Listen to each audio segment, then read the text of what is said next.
چلے MB news کے نمائندے رپورٹ کے مطابق میں آپ سب دوستوں کو آج یہاں خوش آمدید کہتا ہوں اور آپ کی تشریف آوری پر آپ کا شکریہ ادا کرتا ہوں۔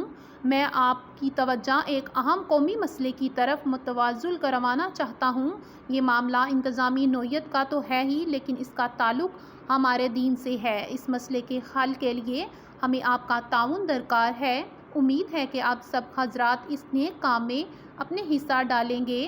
یہ معاملہ اب کوئی راز نہیں رہا کہ اس سال پاکستان سے تعلق رکھنے والے 57,000 عازمین حج پر جانا مشکوک ہو چکا ہے۔ اگر خدا نخواستہ اتنی بڑی تعداد میں حاجی حج پر نہ جا سکے تو یہ پاکستان کی تاریخ کا سب سے بڑا ماحولیاتی اسکینڈل ہوگا۔ اس کے ساتھ ساتھ یہ دنیا بھر میں پاکستان کی رسوائی اور بدنامی کا باعث بھی ہوگا۔ یہ اسلامی جمہوریہ پاکستان سے تعلق رکھنے والے 67,000 عازمین مطلوبہ رقم جمع کروانے اور اسے سعودی عرب منتقل کرنے کے باوجود حج پر نہ جا سکے۔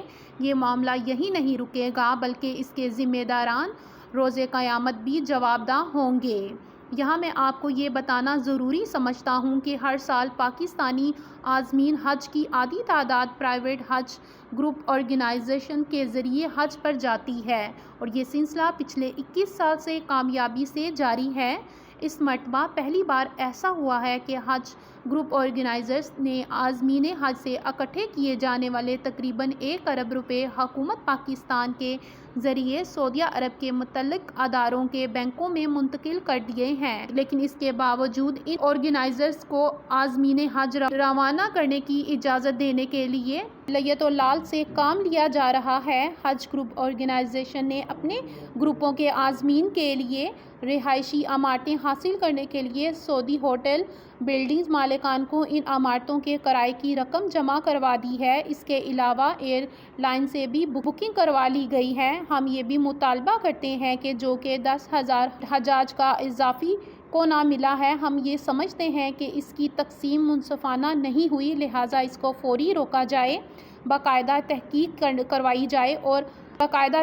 کروائی جائے اور میرٹ کی شفافیت اپنائی جائے۔ اس سارے عمل میں تقریباً 1 ارب روپے سے زائد رقم گردش میں ہے۔ جو لوگ کارروائی ڈال کر راہ فرار کر رہے ہیں یا کر گئے ہیں، ان کی شفاف تحقیقات کروا کر کفر کردار تک پہنچایا جائے۔ شکریہ۔ سعید احمد ملک، سابق چیئرمین حج آرگنائزرز ایسوسی ایشن آف پاکستان ہوپ، پنجاب۔